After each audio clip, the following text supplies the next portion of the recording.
Nietzsche's emphasis on truthfulness and his dedication to science, or Wissenschaft, would suggest that at the very heart of his endeavor, as the heart of every scientific or philosophical endeavor, is the pursuit of the truth.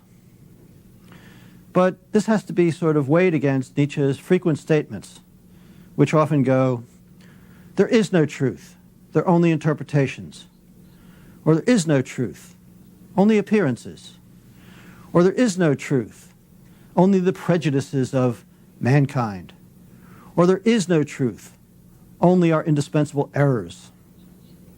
On the one hand, it's very clear that Nietzsche prides himself above all as being a truthful philosopher, as talking the world, expressing the world as he sees it. At the same time, he says there is no truth. It's a paradox that runs through Nietzsche's work, and it's one, I think, that needs to be resolved. I should say that it's clearly not the centerpiece of Nietzsche's philosophy, although it recurs in many different works. And I think too many commentators recently have taken this as being the most important thing that Nietzsche had to say. In particular, some of the postmodernists, in France especially, have taken Nietzsche's view that there is no truth and his emphasis on rhetoric to say that Nietzsche, in fact, doesn't make any assertions that philosophy itself should be reduced to literature, that, in fact, philosophy really doesn't have much to say. Even science is just another kind of literary discourse. Nietzsche, I think, would have rejected such views utterly out of hand. He would have considered them nonsense, and worse, he would have considered them absolutely antithetical to being everything that someone who's interested in Wissenschaft should be. Nevertheless, let's talk about this paradox, this apparent contradiction, because then I think we're going to get a lot clearer about some of the things that Nietzsche says of a much more polemical and practical nature later on. First of all, as always, there's a kind of ad hominem argument. I ended the last lecture by suggesting one version of it, and this is a sense in which Nietzsche turns against science, in which he asks why science, or more specifically why scholars in general, scholarly oxen as he calls them at one point, are so devoted to the truth. The question is, why is truth important? This seems like a nonsense question for someone who's already devoted to the truth. But of course, if you're devoted to the truth, one of the questions that has to come up is the question, why are we interested in truth? And Nietzsche asks at one point, very polemically, why must we have truth at any cost? And of course, if you think, it's often come at a great cost. Individual lives have been ruined. Giant scientists back in the 16th, 17th century were burned at the stake for their beliefs, or they lost their status, or they were excommunicated. People have often been in a position of virtually upsetting an entire civilization with their ideas. Freud comes to mind as an obvious example. So there's a sense in which the costs of truth are tremendous. And what Nietzsche wants to ask is, why are we willing to pay them? As always, it's a question about motivation. And to sort of set up the general scheme of the entire lecture, it's going to be that the search for truth can't be viewed as an isolated phenomenon, but rather, the search for truth is, like everything else, part of life and has to be understood on more general principles that have to do with how we live our life in general. Some obvious examples. Sometimes the search for truth is really the search for a certain kind of status. The philosopher who comes up with the right theory, the scientist who comes up with the best hypothesis, they have a certain kind of status in their profession. So, one can say, why are they after the truth? Well, it may be that they are interested in the problem, but first and foremost, they are motivated by the need to have status. Watson, in his description of his work with Crick on the analysis of DNA, is quite straightforward about the fact that what moved them was, more than anything else, their competition with their fellow scientists to discover the structure first. Another explanation is that truth, in fact, is not an end in itself. not something pursued for its own sake, but truth is something which is pursued for other goals. Most notable example is the well-known phrase, "The truth shall make you free." That fact is inscribed on one of the Texas University buildings. It's something that we often pass as philosophers with a mixture of pride and curiosity. But the idea that the truth will make you free, of course, is to say precisely that truth itself is not the end. Truth is a means. Truth leads to freedom. Also, the idea of truth lends itself to a kind of sense of the absolute. If you've got the truth, and you get this picture of the truth as rock hard and immovable, and of course, since ancient times, often the truth, reality, is also eternal. From that standpoint, you're in a powerful position. And of course, as so often in Nietzsche, the search for truth is going to get analyzed in terms of the search for power. Looking for truth is itself an honorable, praiseworthy, high-status enterprise. And as well, having the truth, or claiming to have the truth, puts you in a privileged position. Why are people so adamant about the truth? They're adamant about the truth because it makes them, in some way, important. Nevertheless, Nietzsche's arguments about truth, insofar as he does give us arguments, suggest something else as well. Take, for example, the idea that there is no truth. There are only interpretations. Well, one way to think about that is that there's no way of getting to the bottom of things. Take, for example, a text. A text, and let's take the obvious, most important example for many of us, the Bible. You take a text, and you have to right away admit the obvious.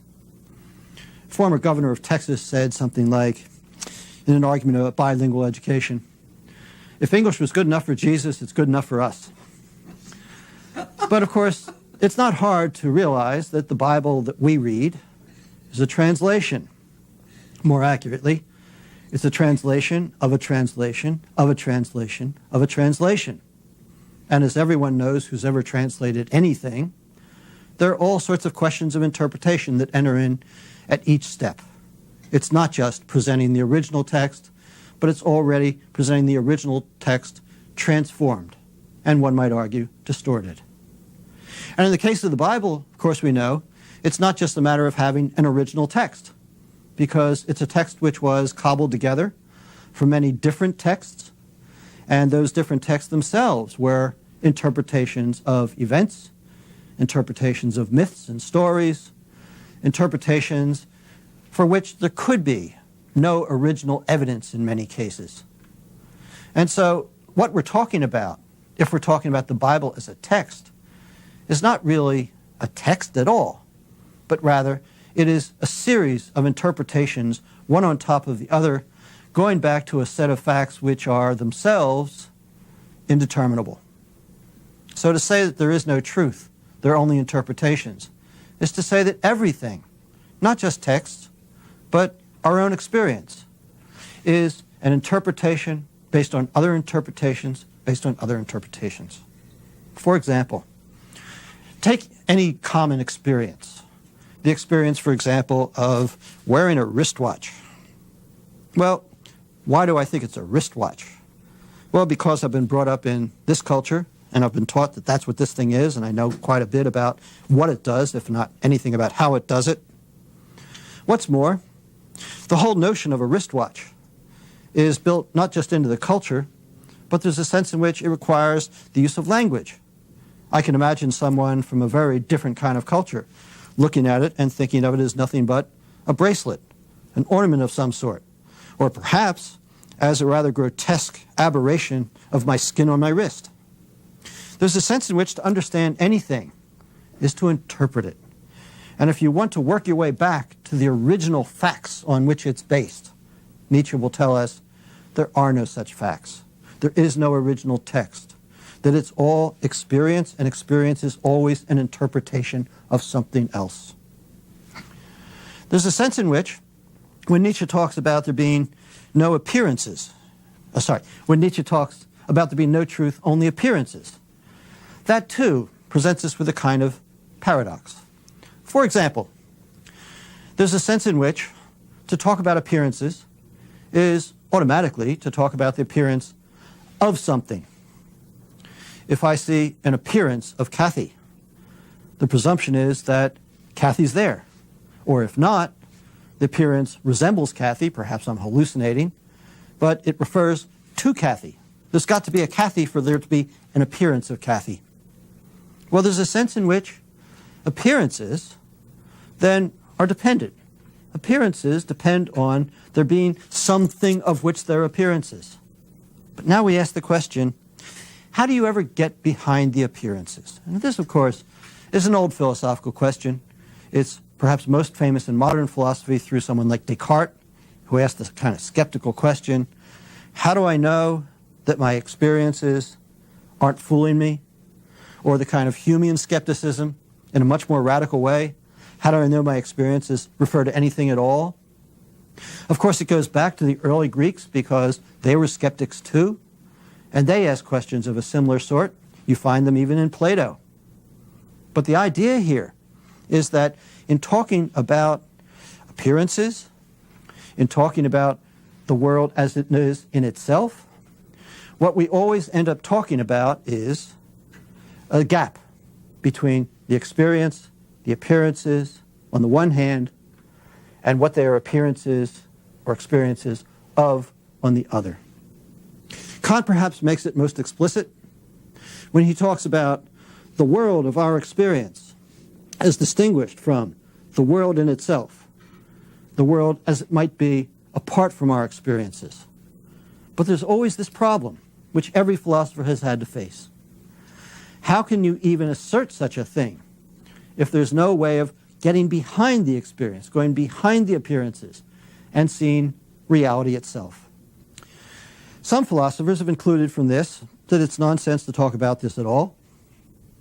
Other philosophers have tried many different tricks of logic, of science, to try and show how we can defend what we believe, what we experience, on the basis of some sort of proof, on the basis of some sort of inference. But however you do this, you're always left with a deep puzzle. How can you even talk about experiences as opposed to reality if you can never compare the experiences and reality to see if they match up?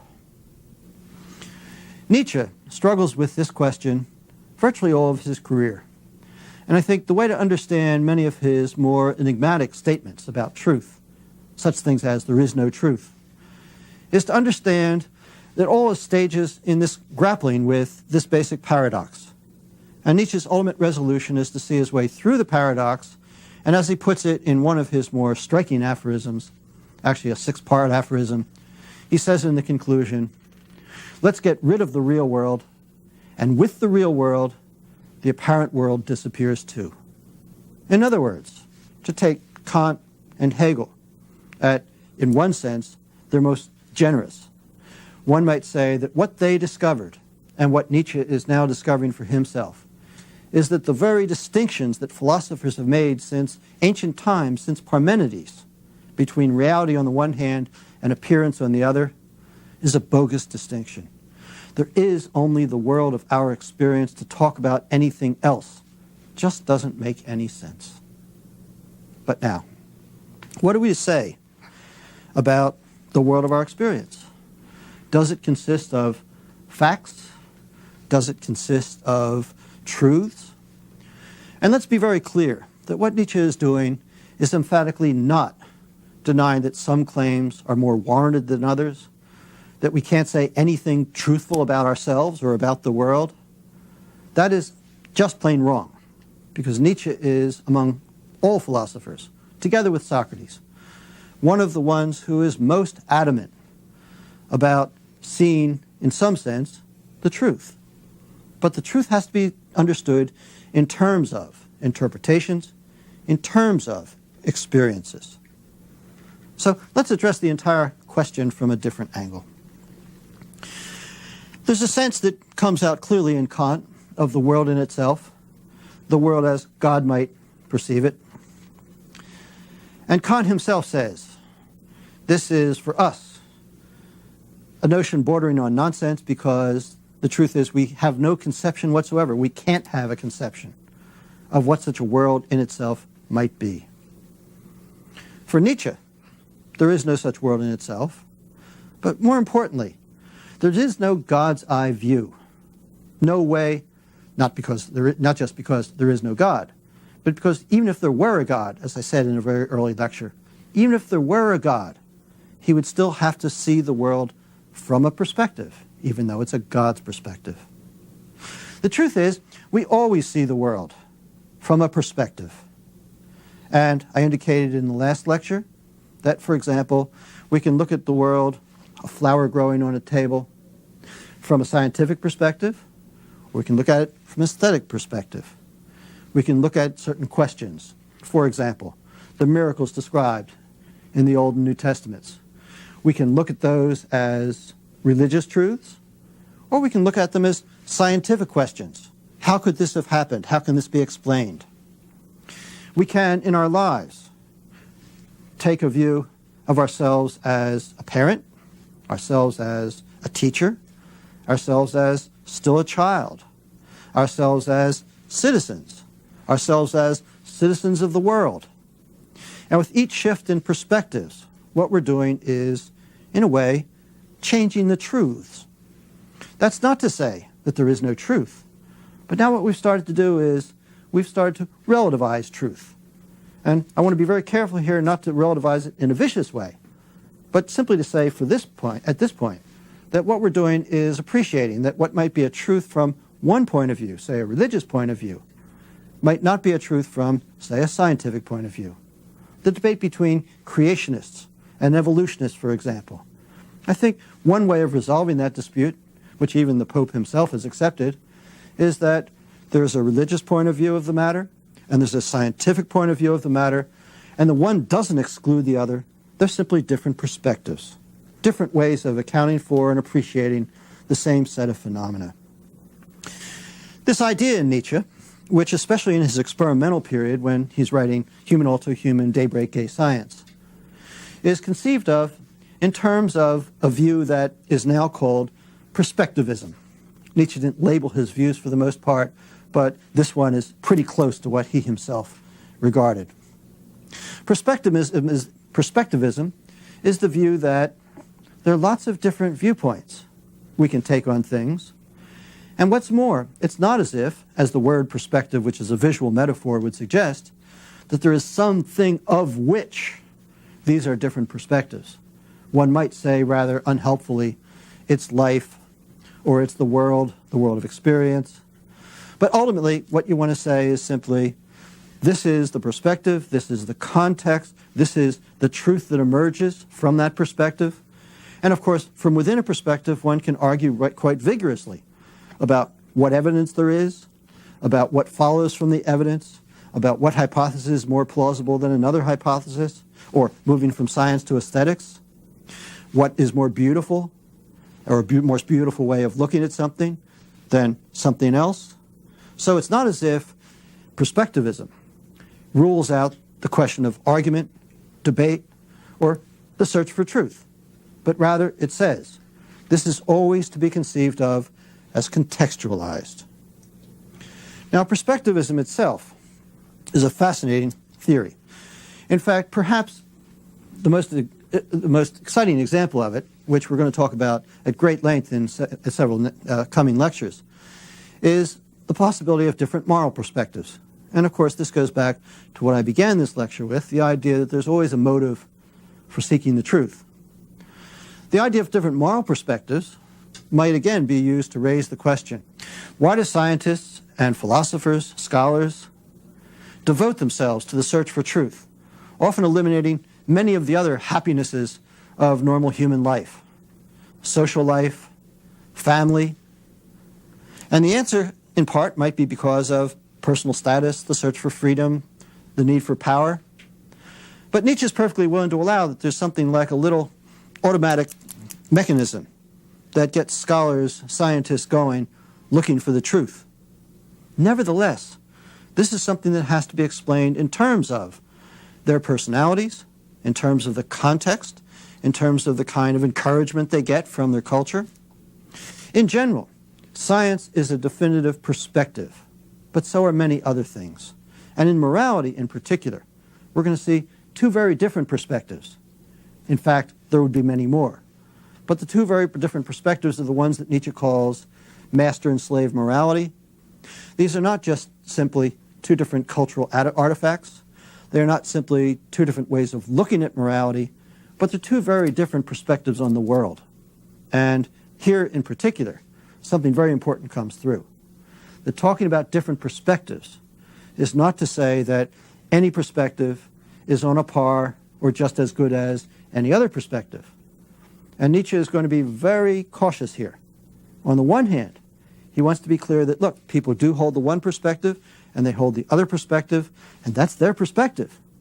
But at the same time, there is no question reading Nietzsche on morality that he considers the masterly perspective the better one, and for lots of reasons which we'll go into in some detail. In general, this notion of perspectivism, as I suggested in the second lecture, has to be distinguished, at least from a vicious sense, of relativism. Relativism that says every view is as good as any other. Not true. But I think it can be allied to relativism in what I call the innocent and almost obvious sense. And that is that different truths, different hypotheses, different suggestions of all different sorts are necessarily in a context, and that means in a perspective. Now, what does a philosopher do? What a philosopher should do is essentially adopt as many perspectives as possible. And this, I think, is the philosophical explanation behind many of Nietzsche's stylistic devices, particularly the device of the aphorism. As Kathy indicated in her discussion, there are many different perspectives one can take on a given aphorism, and also within a book, often within the same section. Nietzsche will give a number of aphorisms on more or less the same topic, sometimes taking seemingly opposed points of view, which has led many philosophers to accuse him of inconsistency, or Karl Jaspers, who is one of Nietzsche's early admirers, saying that Nietzsche never find any claim without looking for its contradiction. That's a bit excessive, but I think there's a very important point that lies behind it. And that is, with Nietzsche, it is always a matter of not simply taking one position and digging in. I mean, philosophers make their whole career taking a position, digging it in, protecting it against all comers. But philosophy is shifting positions. I often say to my students as a very important exercise, particularly for those who are particularly dogmatic about one position or another. I want them to write me a short paper in which they take the opposed position. If they are Christian fundamentalists, I want them to write a paper against Christian fundamentalism.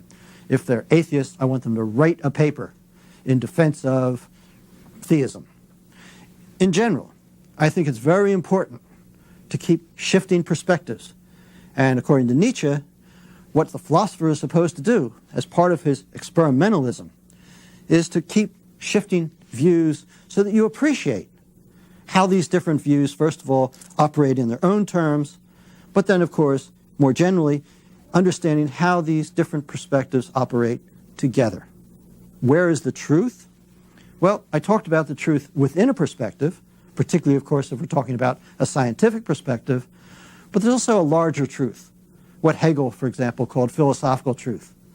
It's not something that lies behind the appearances.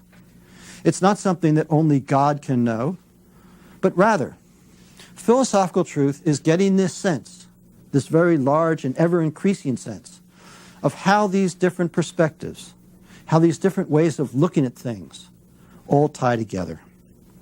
Now, that's not the end of the story. One part of the story, of course, is to talk about multiple perspectives, or to talk about what William James refers to as pluralism, is to allow for the problematic possibility for many people that you must entertain, or be able to entertain, different viewpoints and different truths, perhaps at the same time. Emerson famously said that consistency is the hobgoblin of little minds. Nietzsche, of course, admired Emerson quite greatly, and I can imagine that this is one way of characterizing Nietzsche's philosophy too.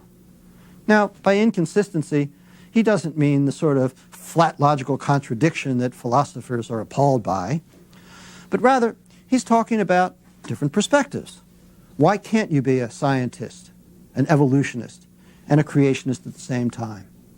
Why can't you be a chemist who understands the chemistry of oil paint and at the same time appreciate the beauty of a particular painting?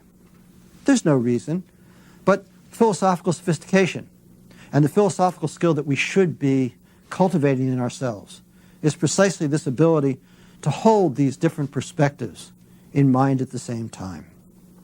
But something more. Nietzsche, as we've suggested several times now, is a quasi-follower of Darwin. And Nietzsche, being Nietzsche, often emphasizes his disagreements more than he underscores his agreements. But his agreements with Darwin, in fact, are multiple and profound. One, of course, is that Darwin says, in effect, that we're animals, and we should be understood in terms of the general trend of evolution. Nietzsche thoroughly agrees with this. But he agrees with Darwin in another sense, too.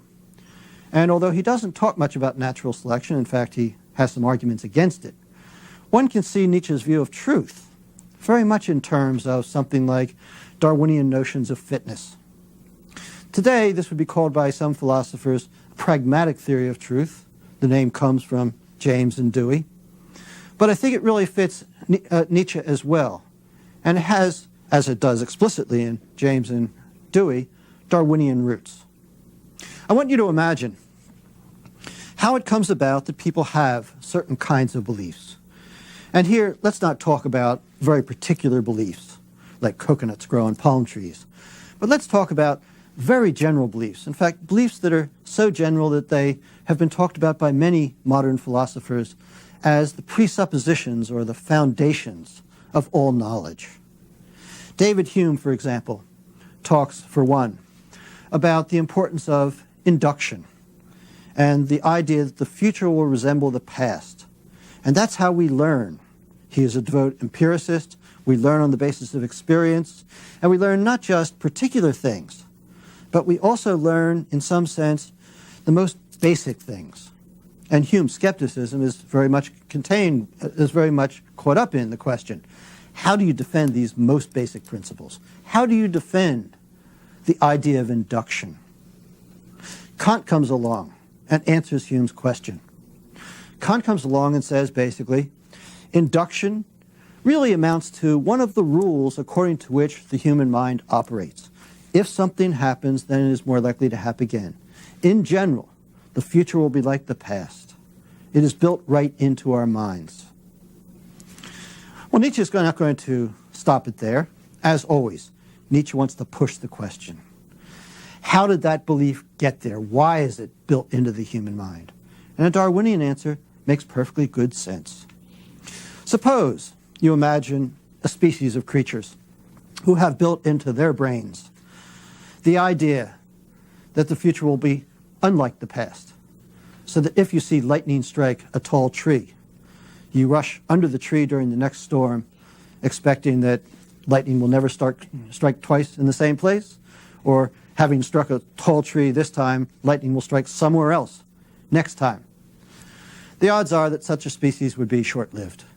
On the other hand, a species that developed an inductive mind, that learned from experience, is much more likely to survive and flourish. So when Nietzsche says, what are our truths? In fact, taking up from Kant even our synthetic a priori truths, those basic foundational truths. He says, they are the indispensable errors of mankind. They are the truths without which we would not as a species survive. But if what you're asking is, does this correspond to some real world apart from experience? The answer is, that's a nonsensical question.